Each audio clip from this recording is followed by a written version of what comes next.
I'm at Clonbar in the townland of Clonad, or Clonadadorn to give it its full name, on the N77 between Portlaois and Abbeyleix in County Laois, at the site of a monument erected in 1996 to commemorate the 1916 Easter Rising, also known as the Easter Rebellion, that began on Easter Monday 1916 and lasted for 6 days.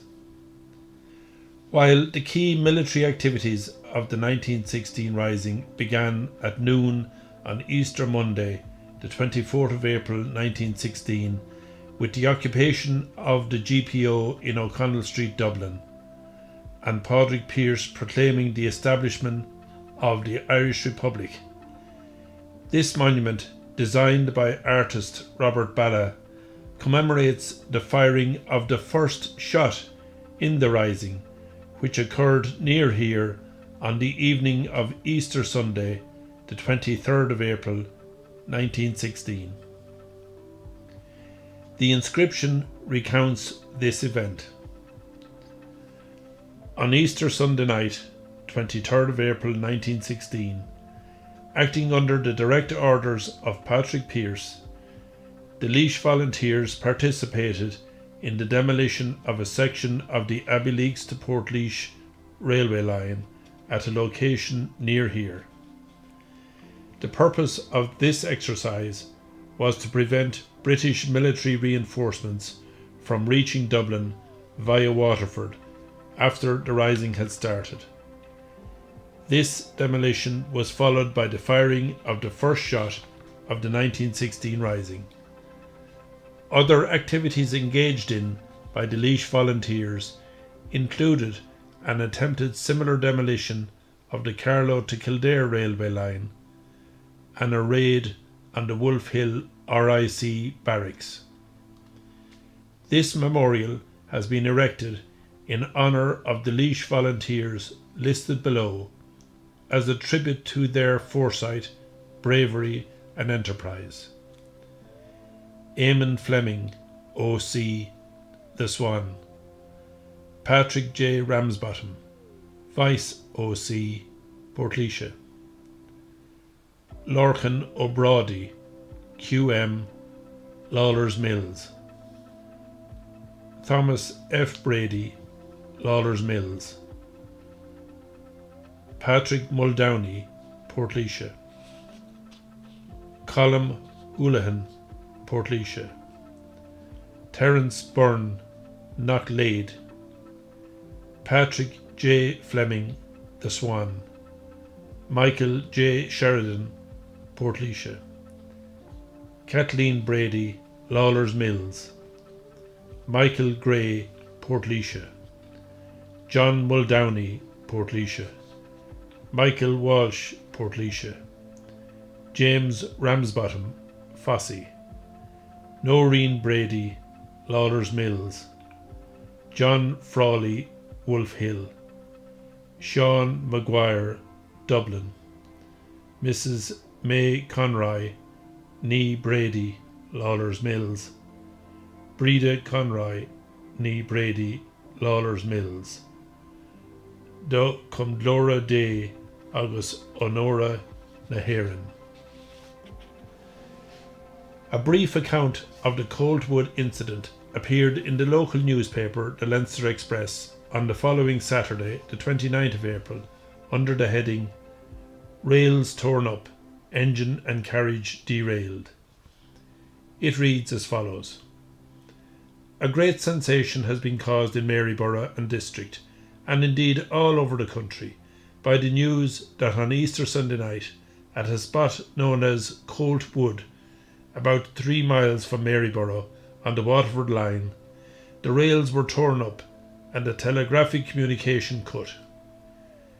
The station master at Maryborough, Mr. Dunn, was the first to surmise that something was wrong, and not satisfied with the pilot's information that all was well, he dispatched a porter along the line with a lamp. When the porter came near the spot where the outrage took place, he was, it is stated, fired on 3 times, and immediately extinguished the light and returned. The station master, in the meantime, detained the special excursion train which was returning from Thurles, and sent an engine and carriage along the line to discover whether it was passable. The driver, however, did not observe anything till engine and carriage toppled over into the ditch. All the parties, police and railwaymen, luckily escaping injury. It was then found that about 8 or 10 yards of rail had been taken up. The damage was quickly repaired the following day by laying a new road, and the trains are now running as usual. It is unknown up to the present who the perpetrators of the outrage must have been, but the police are actively engaged hunting up clues. The Nationalist and Leinster Times also carried a short account on Saturday the 29th of April under its Queen's County Notes. Easter Monday was a day of sensation in Maryborough.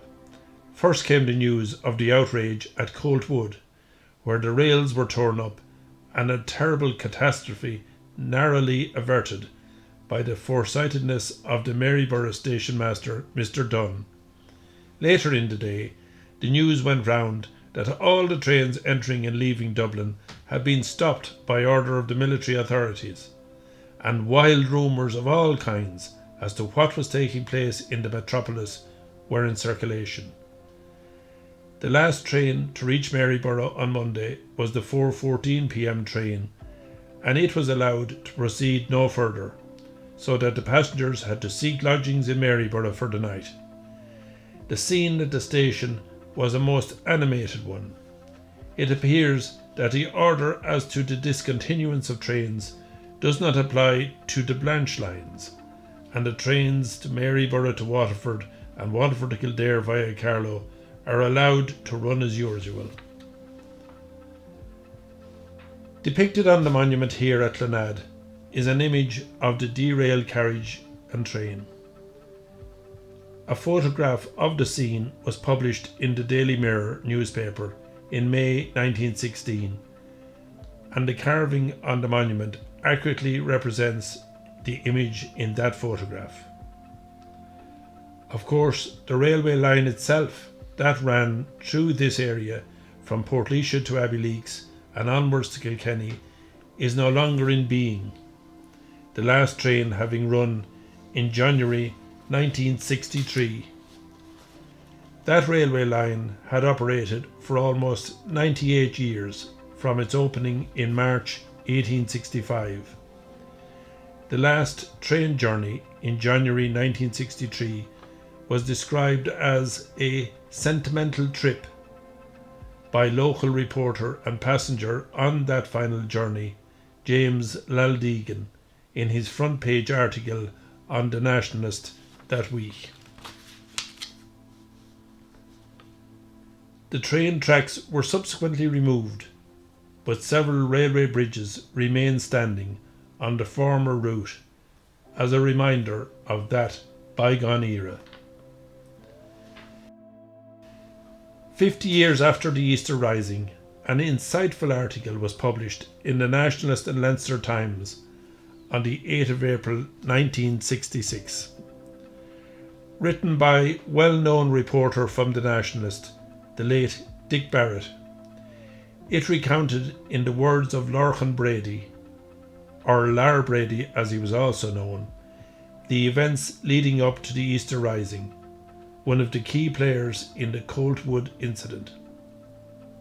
Interviewed in 1966 at his home at Lawler's Mills outside Portlaoise, he revealed that in September 1915 a circle of the Irish Republican Brotherhood, the IRB, was formed in Portlaoise, and that he was one of that small circle.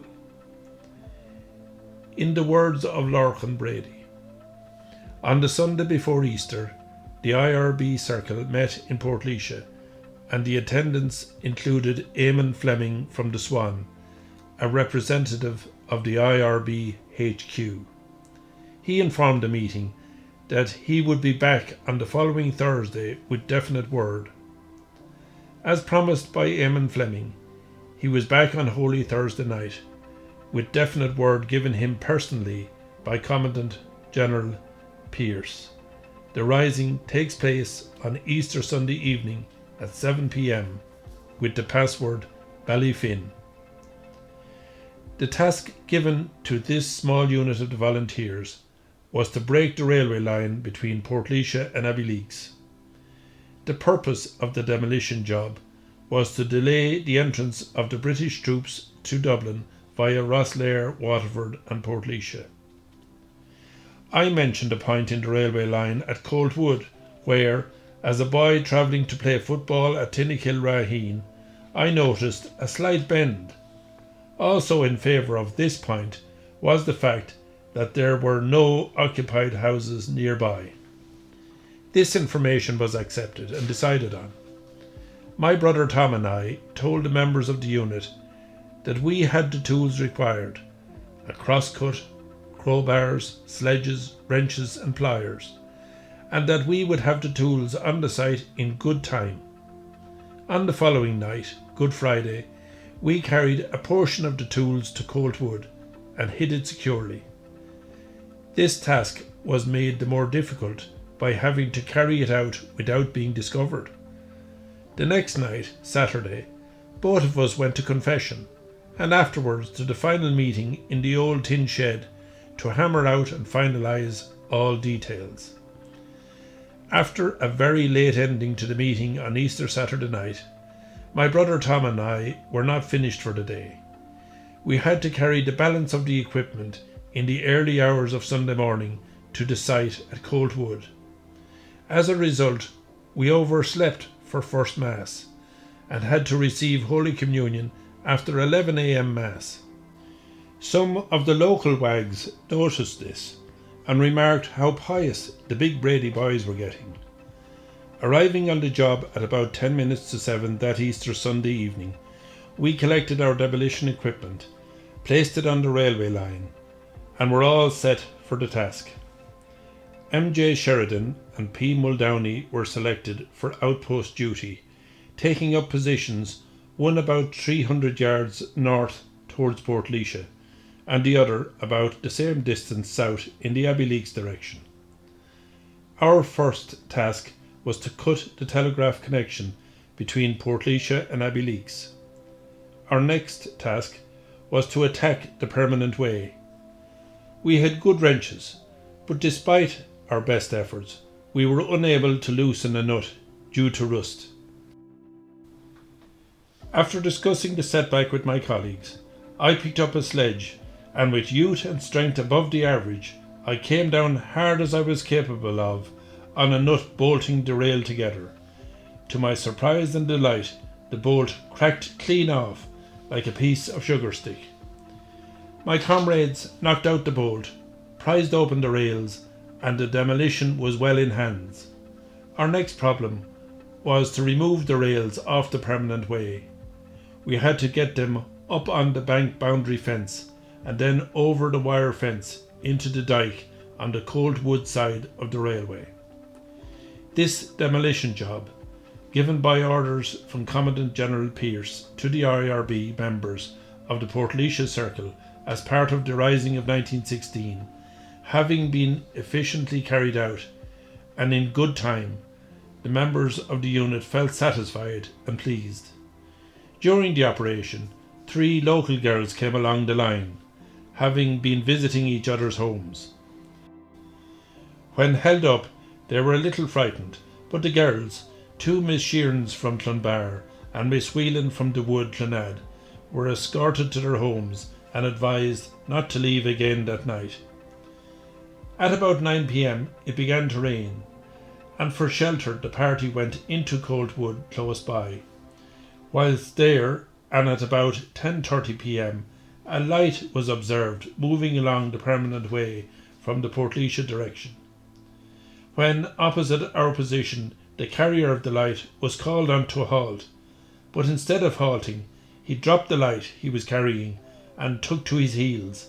He was then fired on by P.J. Ramsbottom, and this was the first shot officially fired in the Rising of 1916. While not specifically referred to by name by Lorcan Brady in his interview in the Nationalist newspaper, the railway porter who had been dispatched from Portlaoise railway station to carry out an inspection of the line was William Dalton. Next morning, Easter Monday, after William Dalton had reported the incident to the railway authorities in Portlaoise, an engine with one carriage was dispatched along the line to investigate further.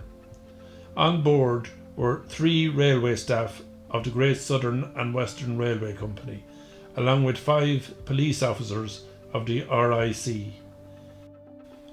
The train driver, Mr. Healy, was unable to stop the train in time at the point in Coltwood where the rails had been removed the previous evening by the volunteers, resulting in the derailing of the train and its toppling over on its side. All on board escaped injury. The railway company quickly repaired the line, and it subsequently sought compensation of over £328 for the repair of the damage caused at Coltwood. Meanwhile, in Dublin, the rising began on Easter Monday and lasted until the following Saturday, when Pearse issued an order for all companies of volunteers to surrender. Thousands were arrested and the leaders were subsequently executed and buried at Arbour Hill in Dublin. As for those involved in the Coltwood incident, word reached them that the rising had been crushed. According to Lorcan Brady in his interview for the Nationalist in 1966, as a result of this bad news, the Laois members of the 1916 rising decided to disband, each one to go on the run and do the best he could for himself. It was a sad parting, for despite all our high hopes, each one realised defeat, at least for the time being. However, thank God, all of us lived to see and experience a brighter day. And so, Coltwood entered the annals of Irish history through the events that occurred here on the evening of Easter Sunday, the 23rd of April 1916, and Patrick J. Ramsbottom earned the distinction of firing the first shots of the 1916 Easter Rising when, at around 10:30 on that fateful evening, he discharged 3 shots to halt the railway porter William Dalton in carrying out an inspection of the railway line. In April 2015, a 1916 Remembrance Garden was opened 2.5 kilometres from here at Colt Cross, and native Irish trees were planted in it, representing the signatories of the 1916 proclamation. The garden is dedicated to the memory of the local volunteers, men and women, who took part in the struggle for Irish freedom. Until the next time, goodbye for now.